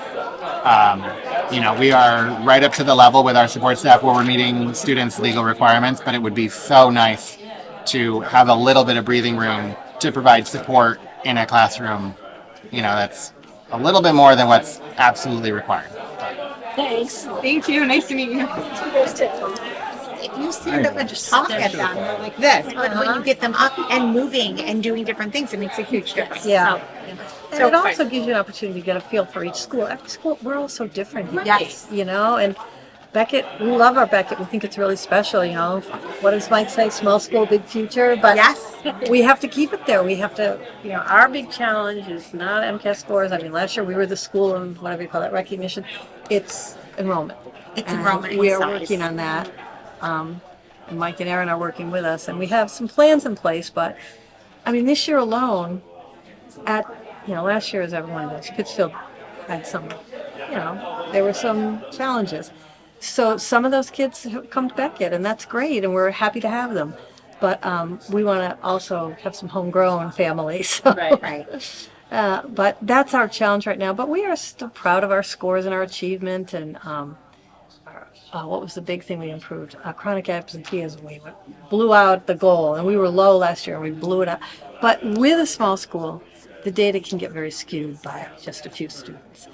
For instance, the state doesn't release our students with disabilities data because it's such a small cohort, it would be very skewed, That's true, right? Yeah. So, I mean, we can figure it out, but last year we had 3 children whose families decided they didn't want them to take the MCAS because it wasn't necessary anymore. But they were 3 high-achieving students. That's hard in a small school to lose that, So that's what we face is our numbers get very affected by just a couple kids, But we're still We work hard, our teachers work very hard. But we also have the beauty of having such a small school that I know every student in the building by name. They know all of the teachers, and even though we don't have teams at the same grade level, I work with fourth and third and second. We all work together. It's like a family, so there are really huge benefits to being small, but we'd like to be a little bit bigger. Yeah. A little bit more. Well, what's interesting is 4 or 5 years ago, Kittredge and Beckett were pretty much neck and neck with enrollment. Yes, with enrollment. Mhm. And for whatever reasons, Hinsdale and Peru have blown up with families moving in. And Beckett was just named what does the state call them? Second home. Not second home community, but what it is more than half of the residents are not year round. So the state is looking at giving them a little extra money and all that. But Beckett is one of those communities, and we're feeling that because so many of our students or so many of our families do not have students who come to the school. So, that's a challenge that we're dealing with. But we feel good. I mean, we feel good about the curriculum. We've talked a lot about that tonight. I've made Colleen tell the story so many times she's going to get mad at me. But we're really happy. She piloted the first year, so this is actually her third year with Wit and Wisdom, the kids' second. And we're seeing things happening. Yeah, and the fifth grade, one of their modules is about wordplay, and they do start with riddles and jokes, and it's a lot of fun. But you can finish what happens. So we just started this module, and they really look at how authors play with language and with words, especially in the English language, and how it's confusing, but that confusion can be humorous. So they started off with riddles, and then they watched the Abbott and Costello skit, Who's on First? Yes, and they loved it. So we watched it, but then they got the transcript, and then they worked through and analyzed the transcript to see where that wordplay was and how they were using those question words as names, and they really enjoyed it. So they asked if they could perform it. So we had an assembly today. So the fifth graders, it was great. So one student got up and taught the kids about the baseball diamond and the different positions because he loves baseball, and then a couple kids shared riddles, and then they did the skit.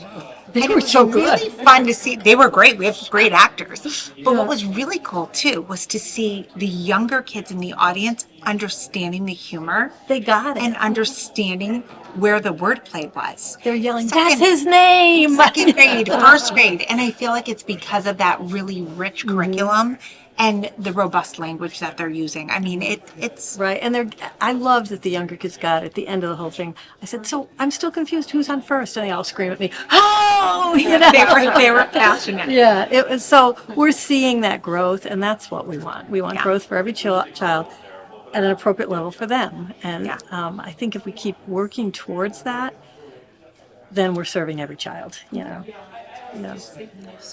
Nathan gives us a lot of support, and we're appreciative It's of cool. that. That's a great story, but the fifth graders taking a chance too to do it publicly as well. Yes. Yeah. It's not I have some something that videos, comes- but I don't have my phone. Well, I do think that's also a beauty of a small school is because they've known these students. Like at recess, we have third, fourth, and fifth out on the playground. At what time? They play soccer together. Yeah. They play it's not really as much fifth grade stays with fifth grade. They're really intermixed all day, which is nice. The other thing I'm seeing is certain children get a chance to shine, and she has a couple of kids with issues in the class, whatever.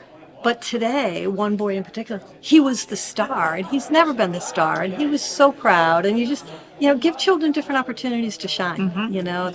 We need to do that.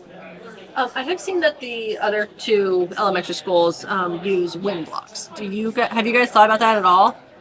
Or do you think there's any need for it? I would like to be able to do it, but our staff is just not, we don't have enough staff. It's too small of a staff for us because we only have one classroom teacher per grade level. Right, and they can take their whole third grade block and do a wind block. Right, because they have 3 So we're one third grade, so we can't, what we would have to do is do first, second, and third, and then the scheduling doesn't work. And because we're smaller, we are able to target the students who need that kind of help more closely. And we have a lot of small group work. We have a Title I tutor who's wonderful and does a lot. And that's all data-based. What are your needs in this grade? How many students at this level? And then we make small groups. So it's our version of the wind block, but we don't have the traditional wind block. You don't have the division and Right. We did talk about that and we tried to figure it out, but we really realized that in the size of the classroom we have and knowing when we have our pushing supports, we're able to create those smaller groups and target in on what they need. And we pull that data from when we do our collaborative inquiry meetings. So we meet twice a month. We do, and we don't do grade alike because we don't have grade alike. So I meet with the 4th grade teacher and then I meet with the 3rd grade teacher and we target in on whatever the data is that they feel. And then that way we can then start working on it in the classroom. And the benefit is that you know what's coming and you know what's coming next. Like you know what to expect with a student and you know how to guide them to what they'll need next time. Like you understand the grade before and the grade after. But yeah, Beck, and we're happy with both Eureka Squared and ST Math. Again, giving different kids ways to shine. I tried ST Math when it first came out. Let's see what this is all about. Oh my God. I hated it. I'm like a little. My son loved it. I know the kids all, but I'm like the old-fashioned little Catholic schoolgirl. I have to do everything. I'm like, where are the directions? I don't know what to do, and I had to do what we tell the kids to do. Just try, make some mistakes, figure it out, and they can do that. It took me a little while to get to that. So I'm not a huge person with the video game component. However, I'm pleasantly surprised because one, it levels the playing field because there is no reading involved. Right. So it makes the access even easier for them to be more independent. And the other component is they have to problem solve. And so they might come to me and say, I don't know what to do here. And I'll say, what have you tried? Yeah. Like, I don't know yet either. So it really makes them think outside, and you can't swoop in and just save somebody. I don't allow that. I'm like, how many dots do you have? Yeah. Okay, you have 4 dots. So at this point, you can ask a classmate who's moved their GG over and has made their puzzle group. You can ask them the question. And they can't tell you what to do, but they can ask you and kind of talk through it, but they can't say, just do this. Yeah. So it gives them And a it's little bit more taken us grit a while and to get determination. there. Yeah. But we're seeing it, and that's the growth we want to see. Yeah. We are plugging away in our little corner of Berkshire County. And I'm sorry. Go ahead. Go ahead now. No, I was just going to say, and we are lucky because we are out. Well, Berkshire Trail was farther, but we were pretty far out, and all the administrators from Nathan, they come there, they support us, and they give us what we need, and we're really appreciative of that. What, seeing your growth areas for closing the gap between Right. students with disabilities, what are your really your ways for approaching that? Do you guys have any plans for that specifically? Well, yes, and we'll continue what we're doing currently, which is very much database around our CI meetings. But even at our school, the teacher's contract goes from, I think, 8:20 to 3:20. So they get out at about 10 of 3. That half an hour, each teacher has 1 day a week where she meets with the SPED teacher. And they, do some, conferencing about what kind of accommodations are needed, what this child needs, looking at the data. So we do that, and we're lucky to have that time and to have a small enough group that each teacher gets a day. So that helps a lot. Our SPED teacher right now is starting out the day at Kittredge because they have higher needs, and then comes up to us mid-morning. But she again has a parent who works with her who's very skilled, and she's been trained. So we're doing that, but more it's about helping the SPED department to work with the classroom teachers and analyzing the data and seeing where the children's needs are, and then that's where we're going to focus our interventions, because they're all so different. You can't just say IEP students sit over here and we'll give you some extra help. That's not going to work. So we are really trying to personalize the interventions each child gets. And iReady gives you good math data too. Yes. So it's great to look at it and say, okay, this student right now is performing end of year 4th grade on this content numbers and operations, and I can pull up and strategically look at exactly what that component is. So then I can work on, all right, that can be a small group, that can be a 5-minute in the morning during morning meeting when other kids are pulling ST Math, I can take them to the back table. So I do a lot of that on the spot, small group, 1-to-1 or 3-to-1, working on specific skills to keep building them in. So that's kind of where and even for ELI, it kind of works the same way. I also use, I do a lot with Google Classroom where I put text in so they can listen to parts of the reading, so they'll get it once there, then they get it with the group. So some components like that And the try groups to. change, they're always flexible. I mean, we Fluid, don't yeah. say, well, you three are on an IP. It depends on the needs, you know? So there may be a general ed kid in that group one day who has similar needs, and we're always flexible that way. We don't, and it's good for the kids because no one feels singled out, no one feels, like I've had parents, normally say, and reasonably, like, I don't want my child to feel different, I don't want them to be pulled out. The kids don't, somebody will, can I go with you? Can I go? So that's the good thing, that kids feel comfortable and they're helping each other and they're looking to the adults for the support they need. Very quickly, Yes. for you, whatever you deem as your biggest challenge, what do you think we at the school committee level can do for you guys? What's your big ask? Enrollment, you can't do that. Staffing is tough for us. Yes. For School instance, adjustment. school adjustment counselor, we have a wonderful school adjustment counselor. She's amazing. But she's only there 2 days a week, and the numbers of children at Beckett are very high who need that kind of support. Even though we're such a small group, the needs, the social emotional needs are significant. So, and if Mary Kay's out of the building, then it leaves the lead teacher, and if the lead Who's in the teacher's classroom. teaching, like we are constantly helping each other and doing multiple tasks. So to have a school adjustment counselor full-time would be the number one. Because it's me, I don't have an assistant principal or a dean of students or, so we have dysregulated students almost every day, and that takes up a big chunk of my day that I'm not doing other We jobs. want to make sure we're supporting all of the students, so that would be a big piece. That's, I think, our biggest, thank you for asking. Thank you so much. Thank you for taking the time to talk with us. Questions, discussions about how, not only, any more questions for principals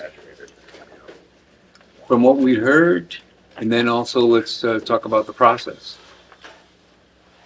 Yeah, Todd. Having been through 8 years of this, this is the best it's ever been. Absolutely. Absolutely. 100% agree. Absolutely. It was much more engaging. It was way better. I think we should stick with this. Yeah. Kind of, anybody have any counter to that, or? No? I feel like we could have done a couple more minutes. Yeah. If we did like 15 minutes a Yeah, piece. maybe. Yeah, because that would give the opportunity to have a little bit of presentation and a little more question and answer. Yeah. Yeah, like, we didn't get it, I mean, obviously, Nessacus, we were there first, we were the guinea pigs for information. But we didn't get a chance to ask any questions because we ran at 12 minutes, came up very quickly. You were way too polite. We didn't want to slow it down, I tried to give him feedback in between sessions. But Nessacus has a lot to talk about. Yeah.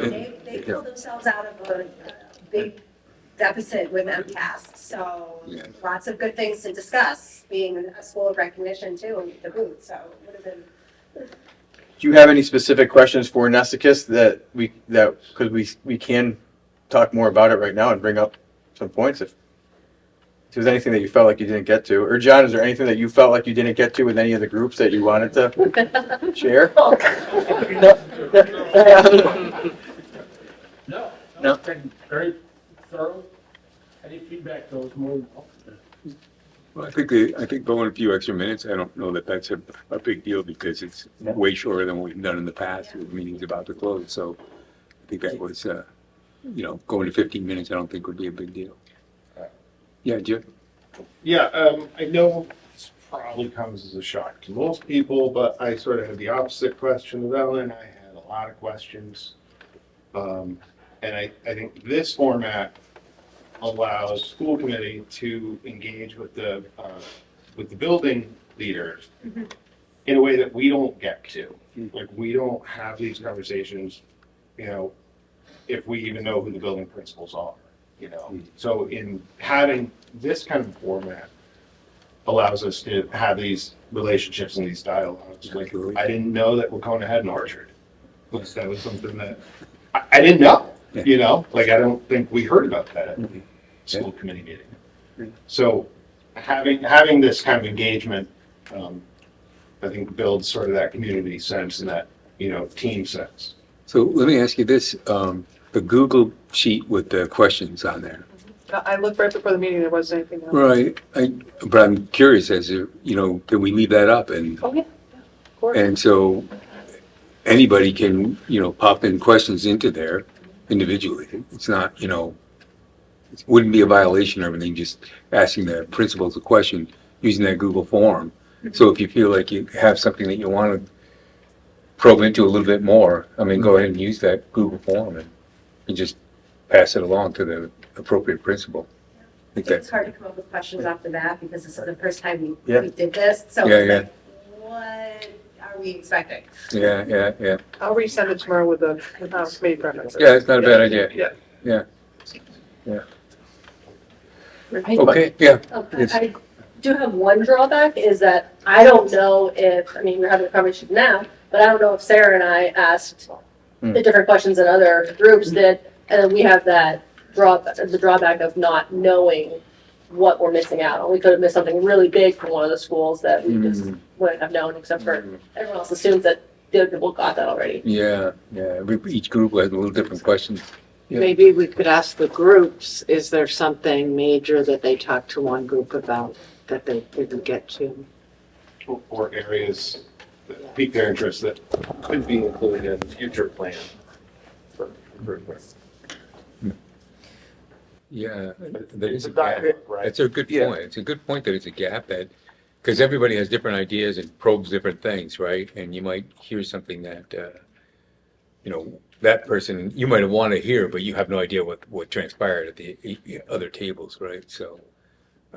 We could collect notes. We could collect questions that were asked, like we have a note catcher. Like if we did this in a classroom, students would probably have a note catcher that they took with them. Yeah. And the risk of that is taking away from the natural conversation. So as an observer, and I listened into all the groups and all the teams that were going through, and what I heard and saw is our administrators really in their groove, talking about what they know best, and school committees connecting at a personal level and taking notes and like documenting it might take away from that back and forth a little bit. But we can think about how to do it, how to.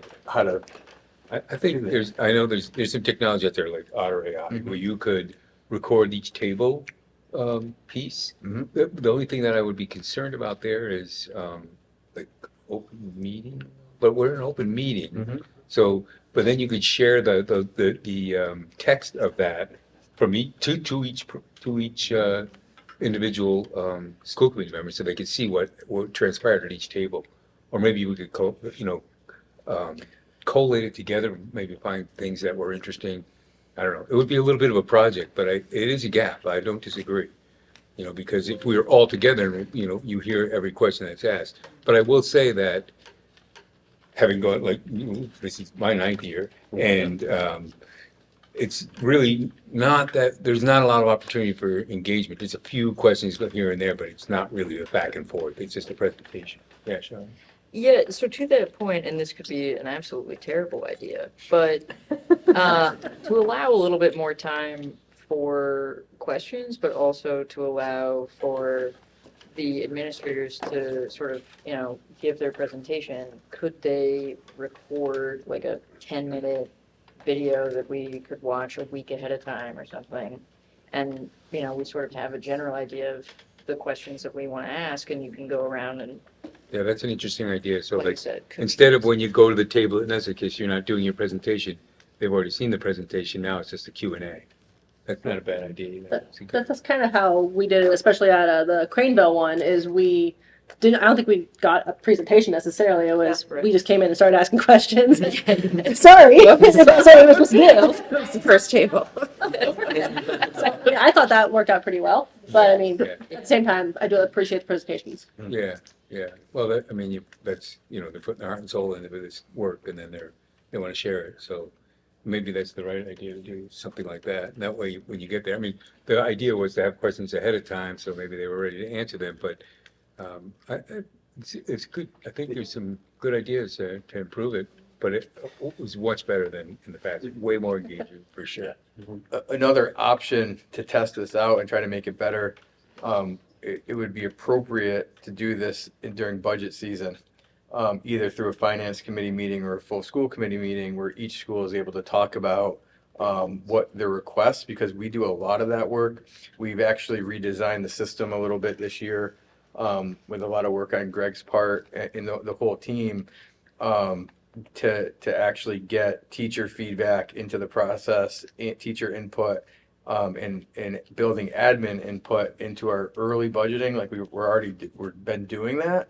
And so when it comes time for the committee to review the requests that we're making for this year, we've done hours and hours of work in looking at why we're asking what we're asking for and what changes we want to make. I can talk about that for hours and hours, but I think it would be better if this committee were able to hear from the people that are doing the day-to-day work. And I think if we thought about that a little bit, we could take that feedback that you just gave and we could think about it over the next month or so, and then either have a finance subcommittee meeting that uses this model, or a full committee meeting that uses this model that puts you with around the budget, which is really the most important thing we all do here, is fund our schools. And you can hear about, what is and what isn't working and where we need to put more resources. So I think there's an opportunity to do this again and do it better, but for being able to watch it in action, I thought it went really well on both sides. Yeah, well, but really good points brought up. Yeah. That I think it's all about continuous improvement, right? We'll get there. But I think it worked out really well, so for sure. All right. Any other comments, questions? Okay, so pretty much we're at the end. Any old business? Any new business? I do have a little bit, just so you know, this nice tome is available over here on the desk. This year's laws for schools. If you want to pick up some heavy reading, it's right over here. Pick it up and bring it home. Remarks for the good of the committee? Okay, can I get a motion to adjourn? Okay, we got no roll call. Oh, we don't have to do a roll call. All in favor, say aye. Aye. All opposed? Meeting adjourned. Thank you. Nice job, nice work, everybody. Good.